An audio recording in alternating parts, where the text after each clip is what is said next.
গঙ্গা স্নান পবিত্র হলো নইলে হলো না। আপনি গঙ্গার পারে যাবেন, প্রথমে গিয়ে স্নান করবেন না, তেল মাখতে পাবেন না। গঙ্গা স্নান করলে মায়েরা, দাদা ভাইরা, আপনারা তেল মাখতে পাবেন না, আপনার সাবান মাখতে পাবেন না। গঙ্গায় স্নান করতে গেলে আপনি কি করবেন? প্রথমেই মা গঙ্গার পারে যাবেন। মা গঙ্গার পারে গিয়ে প্রথমে মাকে ভালো করে দর্শন করবেন, মানে পার থেকে ভালো করে মায়ের দিকে তাকাবেন, মানে মা গঙ্গাকে ভালো করে দেখে নেবেন। তারপরে কি করবেন? দর্শনের পরে শ্রবণ। শ্রবণ মানে কি? চোখ দুটো মুছবেন, আর জলটা শব্দ দেখুন কেমন, গঙ্গার জল call call call call call call call call call call call call শব্দ ওঠে। এই শব্দটা আপনি চোখ দুটো মুছে অনুভব করবেন। তারপরে কি করবেন? প্রণাম। তাহলে প্রথমে আপনি দর্শন করবেন, দেখবেন, তারপর চোখ মুছে শ্রবণ করবেন, গঙ্গার নীরবতা, কলকলতান। তারপরে কি করবেন? প্রণাম করবেন। তারপরে পারে থেকে নিচে নামবেন সিঁড়িতে, নেমে হাতে জলটা নিয়ে স্পর্শন, এরকম করে স্নান করবেন না কিন্তু, স্পর্শন। তারপরে কি করবেন? চুম্বন, জলটাকে চুম্বন। তারপরে কি করবেন? শিরে ধারণ, ওই জলটা মাথায় নেবেন। তারপর জলে নামবেন, জলটাকে আলিঙ্গন, তারপর স্নান। যদি এইভাবে কেউ করতে পারেন তবে আপনাদের স্নান সার্থক, নইলে নয়। তবে গঙ্গা জলে তিনটে জিনিস দিলে আপনাদের লাভ হবে। যখন আপনারা গঙ্গায় স্নান করতে যাবেন তখন তিনটে জিনিস নিয়ে যাবেন। বলবো না, বাদ দিয়ে দেবো, আরেকবার বায়না করবেন বলে দিয়ে যাব না, আজকেই বলবো। আচ্ছা বলে দিই, গঙ্গাতে তিনটে জিনিস নিয়ে যাবেন, বেলপাতা, ঘি আর তুলসী পাতা। গঙ্গা স্নান করতে গেলে তিনটে জিনিস নিয়ে যাবেন। কি কি?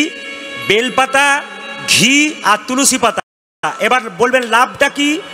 আপনি বেলপাতাটাকে জলে, গঙ্গা জলে ভাসিয়ে দিয়ে বলবেন ওং নমঃ শিবায়, একবারে বাবা শিবের চরণে চলে গেল, কোথাও যাবে না, গঙ্গাতে ছেড়ে দিলে হবে। আর কি? আপনি তুলসী পাতা দিয়ে বলবেন ওং ভগবান বিষ্ণু ভগবান কৃষ্ণায় নমঃ, কৃষ্ণায় গোবিন্দায় নমঃ, এই বলে দেবেন, কৃষ্ণের কাছে চলে যাবে। আপনি ঘিটাকে ওং ব্রহ্মণ্য দেবায় নমঃ, আপনি ব্রহ্মার উদ্দেশ্যে দেবেন, একবারে ব্রহ্মার কাছে চলে যাবে। এইবার বলি, একাদশী ছেলে না মেয়ে? জোরে বলুন, একটু জোরে বলুন। ভেবে বলছেন না আন্দাজি বলছেন? টিক মার্ক দিচ্ছেন? বলুন, ভেবে বলছেন না জেনে বলছেন? আচ্ছা, একাদশী কে একটু বলে দিই। একাদশীর জন্ম বলছে ভগবান বিষ্ণুর সঙ্গে একটা অসুর যুদ্ধ করেছিল, তার নাম মুর। অসুরটার নাম কি? মুর। মহেশুর ধর্ষণের মুর। এই অসুরটা যুদ্ধ করতে করতে 100 বছর যুদ্ধ করলো। ভগবান বিষ্ণু ছলনা করে, চালাকি করে ওই অসুরের কাছ থেকে ছুটে গিয়ে একটা গুহার পর্বতে ঢুকে পড়ল। সঙ্গে সঙ্গে মুর নামক অসুরটা চিৎকার করে বলে এইবার ভগবান বিষ্ণু কোথায় যাবে? ভগবান বিষ্ণু তখন তার শরীর থেকে একটা নারী মূর্তি জ্যোতিষ সৃষ্টি করলেন। ওই জ্যোতি থেকে একটা নারী মূর্তি সৃষ্টি হলো। আর নারী মূর্তিটা সৃষ্টি করে একবারে ওই সঙ্গে সঙ্গে ওই অসুরটার মস্তকটাকে ছেদন করলো।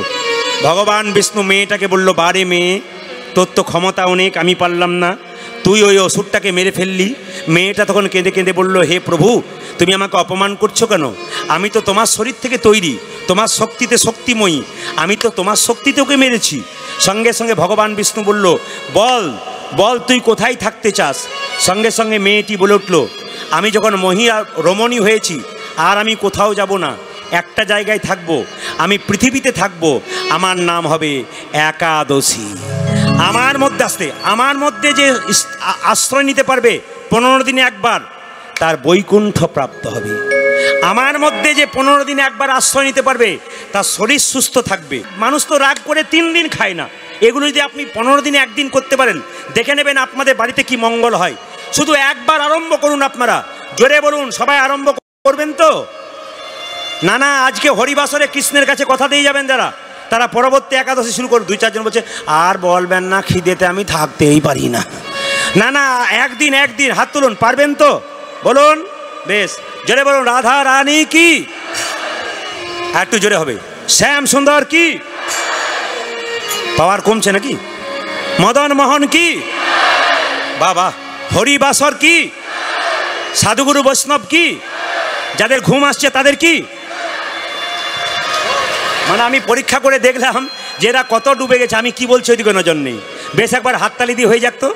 সবাই হাত তুলুন একসঙ্গে, দেখি সবাই মিলে একসঙ্গে এমনভাবে। দাঁড়ান, বাজনা বাজবে, গান হবে। আজকে কৃষ্ণের জন্মাষ্টমী উপলক্ষে সবাই মিলে হাত তুলবেন, এমন তালি দেবেন প্রভু যেন খুব আনন্দ পায়। যে অন্ধকারে আছেন সেও দেবেন, যে আলোতে আছে সে দেবেন। যদি কেউ মনে করেন অন্ধকারে দাঁড়িয়েছে, প্রদীপ পাল দেখতে পাচ্ছে না, একজন দেখছে, তিনি ভগবান কৃষ্ণ। সবাই মিলে হাত তুলুন একসঙ্গে। কৃষ্ণ বলে বাহু তুলে চলো রে মন বৃন্দাবনে। দাঁড়ান।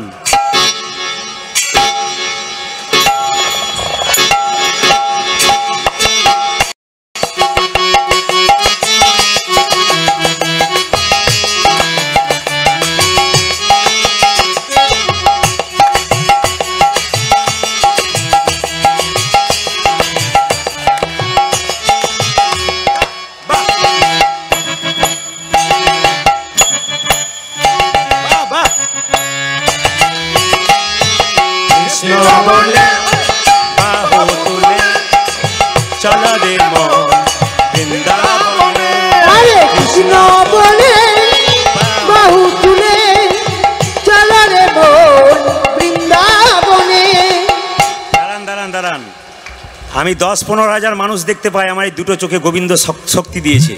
একটা কথা বলি, আমার দিকে তাকান, 2-4 জন কি করছে দেখুন। কৃষ্ণ বলে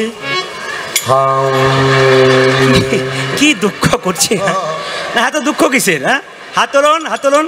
কৃষ্ণ বলে বাহু তুলে চলো রে মন বৃন্দাবনে। কৃষ্ণ বলে বাহু তুলে চলো রে মন বৃন্দাবনে।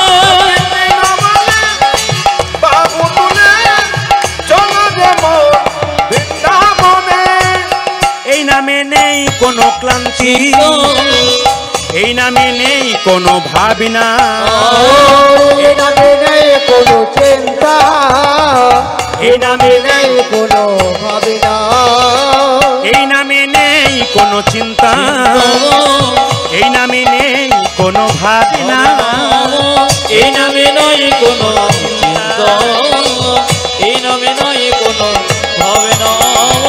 বদন ভরে এ হরি নাম, বদন ভরে এই হরি নাম, বদন ভরে এই হরি নাম, বদন ভরে এ হরি নাম, বদন ভরে এই হরি নাম। বলো না কৃষ্ণ কৃষ্ণ নাম।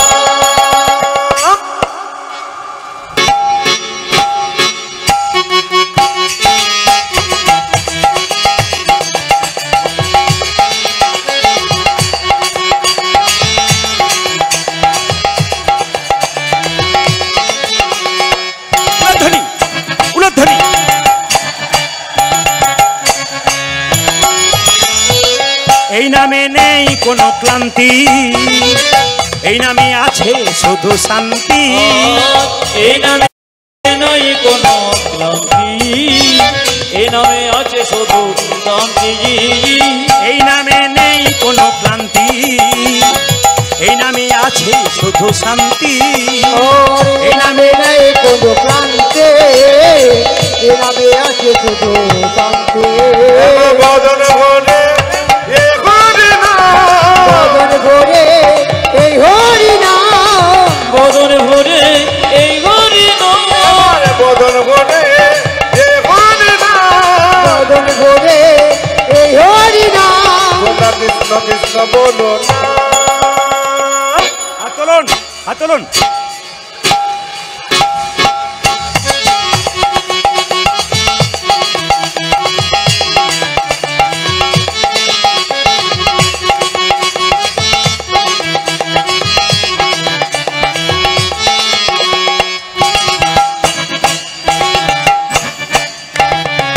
উলধ্বনি। এই নামে নেই কোনো চিন্তা, এই নামে নেই কোনো ভাবনা, এই নামে নেই কোনো ক্লান্তি, এই নামে আছে শুধু শান্তি, এই নামে নেই কোনো ক্লান্তি, এই নামে আছে শুধু শান্তি, এই নামে নয় কোনো ক্লান্তি, এই নামে আছে শুধু শান্তি। আস্তে। সব চাইতে ভালো লাগছে কি জানেন, শুধু এখানে নয়, প্রত্যেকটি এলাকাতে যাই আমি, আর প্রত্যেকটি জায়গাতে আমাদের মাথায় একটু চাপ থাকে, এরকম ভক্তের চাপ থাকে প্রতি জায়গাতে। আর সব চাইতে ভালো লাগে প্রত্যেক জায়গাতে যে ছেলেরা কোনদিন কীর্তন শোনে না, তারাও কিন্তু দাঁড়িয়ে দাঁড়িয়ে হাততালি দিক প্রত্যেক জায়গাতে, শুধু এইখানে নয়, এরকম কম বয়সে ছেলেরা প্রত্যেক জায়গাতে পাগলের মতো